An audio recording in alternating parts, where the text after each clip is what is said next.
দুপুর এখন 12টা। এবার রান্না বসাবো। পমফ্রেট মাছকে একদম ধুয়ে নিয়েছি আর এদিকে আলু আর কুমড়ো একটু সেদ্ধ করে জল ঝরাতে দিয়েছি।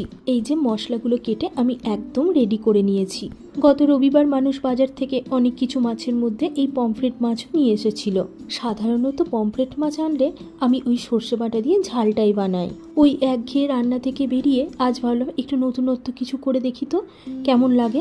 তোমরা তো জানোই আমি যে কোনো রান্নার মশলার মধ্যে কোনো সবজি আর না হলে কোনো ফল অ্যাড করতে খুব পছন্দ করি। তাই আজ আমি একটু পেঁয়াজ কুচি, টমেটো কুচি, শসা কুচি আর দুটো কাঁচা লঙ্কা কুচি দিয়ে একটা সুন্দর করে পেস্ট বানিয়ে নিলাম। মশলা আমার একদম রেডি। এখন আমি প্রথমেই নুন হলুদ মাখানো যে পমফ্রেট মাছটা ওটা একটু সাদা তেলে ভালো করে ভেজে নেব। রোজই সর্ষের তেলে রান্না করি, আসলে গতকাল রাতে একটু রান্না করেছিলাম, কিছুটা সাদা তেল বেঁচে গেছিলো। ভাবলাম ওটা দিয়েই আমার মাছ ভাজা হয়ে যাবে। জানো তো গত 3 দিন থেকে মুম্বাইয়ের বৃষ্টির পরিমাণটা এত বেশি বেড়ে গেছে যে সরকার থেকে ঘোষণা করেছে সমস্ত স্কুল, কলেজ, অফিস সব বন্ধ।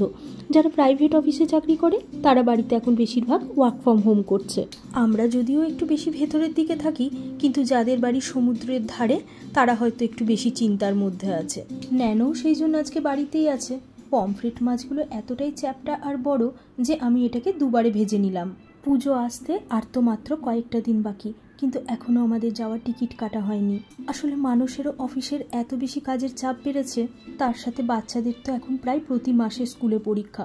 সেই জন্য কিছু বুঝে উঠতে পারছি না। দেখি তাড়াতাড়ি কেটে নেব। কড়াইয়ে একটু কালো জিরে দিয়ে যে মশলাটা পেস্ট করে রেখেছিলাম ওটা দিয়ে দিলাম। তারপর ওর ওপর থেকে একটু নুন, হলুদ আর সামান্য একটু আমি তন্দুরি মশলা নিজের মাথার থেকে বার করে ওটা অ্যাড করলাম। প্রথমে ভেবেছিলাম এত বেশি বৃষ্টি হচ্ছে, আজকে একটু খিচুড়ি আর পমফ্রেট মাছ ভাজা করি, কিন্তু ন্যানো আবার খিচুড়িটা খুব একটা পছন্দ করে না।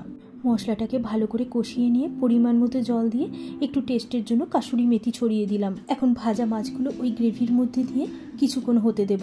মাছটাও ঝোলের সাথে যত ফুটবে তত বেশি টেস্ট হবে।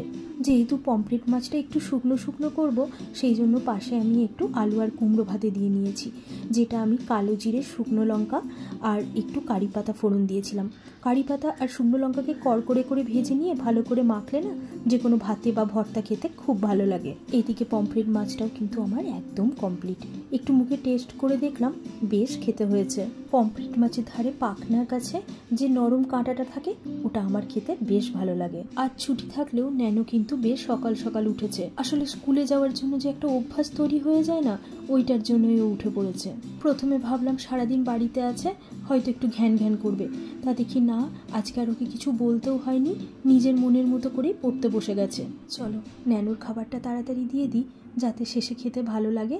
তার জন্য আমি একটু আপেলও কেটে নিই। ন্যানো কি করছো?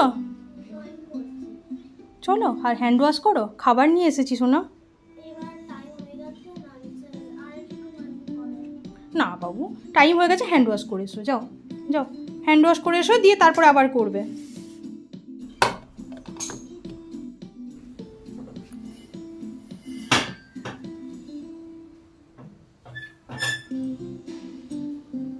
দেখো কি মাছ বলো তো? পমফ্রেট।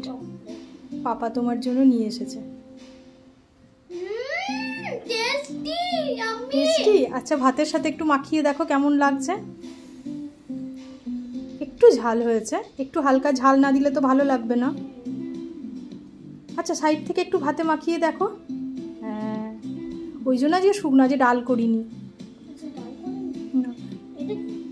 ওটা ওটা ভাতে, ওটা কুমড়ো ভাতে। হ্যাঁ আজকে এটা খাও। ভালো? আচ্ছা ঠিক আছে, খাবারটা খাওয়া হয়ে গেলে শেষে আপেলটা খেয়ে নেবে, ঠিক আছে? চলো তাহলে আজকে তোমরা খুব খুব খুব ভালো থেকো, আর ভিডিওটা ভালো লাগলে লাইক দিয়ে পাশে থেকো।